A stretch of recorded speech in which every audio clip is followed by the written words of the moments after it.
യേശുവേ നോക്കി ജീവിപ്പാൻ ഇവയെ കാക്ഷിക്കും. യേശുവിനെ പോലെയാകാം പ്രതിദിന പ്രഭാത ധ്യാനത്തിലേക്ക് എല്ലാവരെയും കർത്താവായ യേശുക്രിസ്തുവിൻ്റെ നാമത്തിൽ സ്വാഗതം ചെയ്യുന്നു. കർത്താവിൽ പ്രിയരെ, ഇന്ന് നാം ചിന്തിക്കുന്നതായ വിഷയം, സ്വർഗത്തിൽ മാലാഖമാർ നമ്മോടൊത്ത് ആരാധിക്കുന്നു. കർത്താവിൽ പ്രിയരെ, സത്യവേദ പുസ്തകം ഇപ്രകാരം വെളിപ്പാട് പുസ്തകം അതിൻ്റെ 5:13 പറയുന്നു, സ്വർഗത്തിലും ഭൂമിയിലും ഉള്ള സകല സൃഷ്ടിയും സിംഹാസനത്തിൽ ഇരിക്കുന്നവനും കുഞ്ഞാടിനും സ്തോത്രവും ബഹുമാനവും മഹത്വവും ബലവും എന്നേക്കും ഉണ്ടാകട്ടെ എന്ന് പറയുന്നത് ഞാൻ കേട്ടു.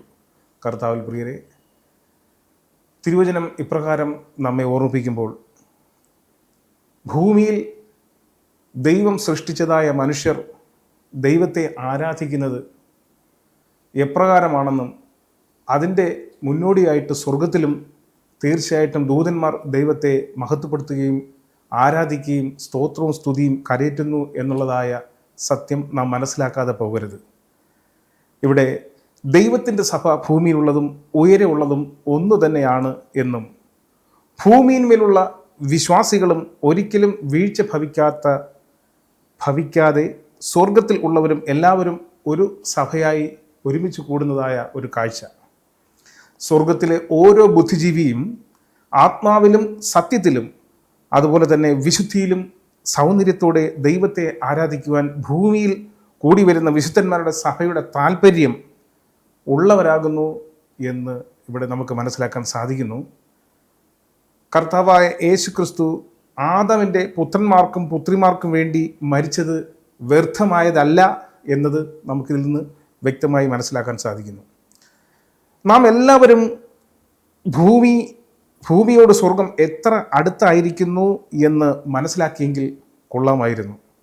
ഭൗമിക മക്കൾ ഇത് അറിയുന്നില്ലെങ്കിൽ അവർക്ക് കൂട്ടാളികളായി വെളിച്ചത്തിൻ്റെ ദൂതന്മാരുണ്ട് എന്നും, എന്തുകൊണ്ടെന്നാൽ രക്ഷയ്ക്ക് അവകാശികളായവരുടെ ശുശ്രൂഷയ്ക്കായി ദൂതന്മാർ അയക്കപ്പെടുന്നു എന്നുള്ളതായ സത്യവും നാം വിസ്മരിച്ചുകൂടാ.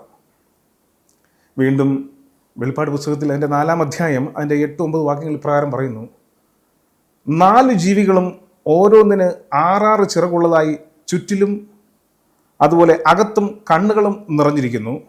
ഇരിക്കുന്നവനും ഇരുന്നവനും വരുന്നവനുമായി സർവശക്തിയുള്ള കർത്താവായ ദൈവം പരിശുദ്ധൻ പരിശുദ്ധൻ പരിശുദ്ധൻ എന്ന് അവർ രാപ്പകൽ വിശ്രമം കൂടാതെ പറഞ്ഞുകൊണ്ടിരിക്കുന്നു. എന്നേക്കും ജീവിച്ചിരിക്കുന്നവനായി സിംഹാസനത്തിൽ ഇരിക്കുന്നവനും ആ ജീവികൾ മഹത്വവും ബഹുമാനവും സ്തോത്രവും കൊടുക്കുന്നു എന്നുള്ളത് നാം സത്യവേദ പുസ്തകത്തിലൂടെ മനസ്സിലാക്കുകയാണ് ചെയ്യുന്നത്. അതുകൊണ്ട് തന്നെ ഭൂമിയിലെ ഓരോ കൂടിവരവിലും ദൈവത്തിൻ്റെ മാലാഖമാർ സ്തോത്രാർപ്പണങ്ങളിലും സ്തുതികളിലും ശ്രദ്ധിച്ചുകൊണ്ട് തന്നെ ആയിരിക്കുന്നു എന്നുള്ളത് നാം ഓർക്കേണ്ടതാകുന്നു. അവർ സാക്ഷ്യങ്ങളിലൂടെയും ഗാനങ്ങളിലൂടെയും പ്രാർത്ഥനകളിലൂടെയും മാലാഖമാരുടെ ഗായക സംഘം പൂരകമാക്കുന്നു എന്നുള്ളതും നാം വിസ്മരിച്ചുകൂടാ. അങ്ങനെയെങ്കിൽ ഈ സത്യവേദ പുസ്തകത്തിൽ വെളിപ്പാട് പുസ്തകം 3:20 ഇപ്രകാരം ഓർമ്മിക്കുന്നു, ഞാൻ വാതിൽക്കൽ നിന്ന് മുട്ടുന്നു, ആരെങ്കിലും എൻ്റെ ശബ്ദം കേട്ട് വാതിൽ തുറന്നാൽ ഞാൻ അവൻ്റെ അടുക്കൽ വന്ന് അവനോടും അവൻ എന്നോടും കൂടെ അത്താഴം കഴിക്കും. കർത്താവിൽ പ്രിയരെ, അങ്ങനെയാണെങ്കിൽ കർത്താവായ യേശുക്രിസ്തുവിന് വേണ്ടി നമ്മുടെ ഹൃദയമാകുന്ന വാതിൽ നാം തുറന്നു കൊടുത്താൽ ആ ക്രിസ്തു നമ്മോടുകൂടി വസിക്കും. ആ വാസം സ്വർഗം ആഗ്രഹിക്കുന്നു. ദൈവത്തിൻ്റെ ആഗ്രഹത്തെ നിറവേറ്റുവാൻ തക്കവണ്ണം നാം ഓരോ നിമിഷവും ഓരോ ദിവസവും നാം തയ്യാറായി നിൽക്കേണ്ടതും അത് ആവശ്യവുമാകുന്നു. അങ്ങനെയെങ്കിൽ നാം നമ്മുടെ ഹൃദയത്തെ ദൈവത്തിന് നൽകാം. അതിനായി സർവശക്തനായ ദൈവം നമുക്കെല്ലാവർക്കും അനുഗ്രഹങ്ങളെ പകരട്ടെ എന്ന് മാത്രം പറഞ്ഞുകൊണ്ട് തിരുഭാഗത്തിരുന്ന് നമുക്ക് ഒരു നിമിഷം കണ്ണുകളടയ്ക്കാം, പ്രാർത്ഥിക്കാം. വാഗ്ദത്തങ്ങളിൽ വിശ്വസ്തനും വാക്കുമാറാത്തവനും നല്ലവനും വലിയവനുമായ ദൈവമേ, അനുഗ്രഹമേറിയതായ നല്ലൊരു പകൽക്കാലം ഞങ്ങൾക്ക് തന്നതിനായി സ്തോത്രം. ഈ കേട്ടതായ വിഷയത്തിന്മേൽ ദൈവമേ, ദൈവത്തോടു കൂടി ഒരുമിച്ചുള്ളതായ ഒരു വാസം ഞങ്ങൾ ആഗ്രഹിക്കുന്നു. അപ്രകാരം ഞങ്ങളുടെ ജീവിതങ്ങൾ ഭൂമിയിലായിരിക്കുമ്പോൾ ക്രമീകരിക്കപ്പെട്ടുകൊണ്ട് ദൈവത്തോട് ചേർന്നുകൊണ്ട് യേശുവിനോട് ചേർന്നുകൊണ്ട് തന്നെ ഞങ്ങൾക്ക് ആയിരിക്കാനുള്ളതായ കൃപാവരം നീ അടിയങ്ങൾക്ക് തരുന്നതിനായി സ്തോത്രം. ഇത് ശ്രവിച്ചതായ ദൈവം ഇത് കേട്ടതായ ഓരോ ദൈവമക്കളുടെ ഹൃദയങ്ങളിൽ നീ ക്രിയ ചെയ്യുന്നതിനായി സ്തോത്രം.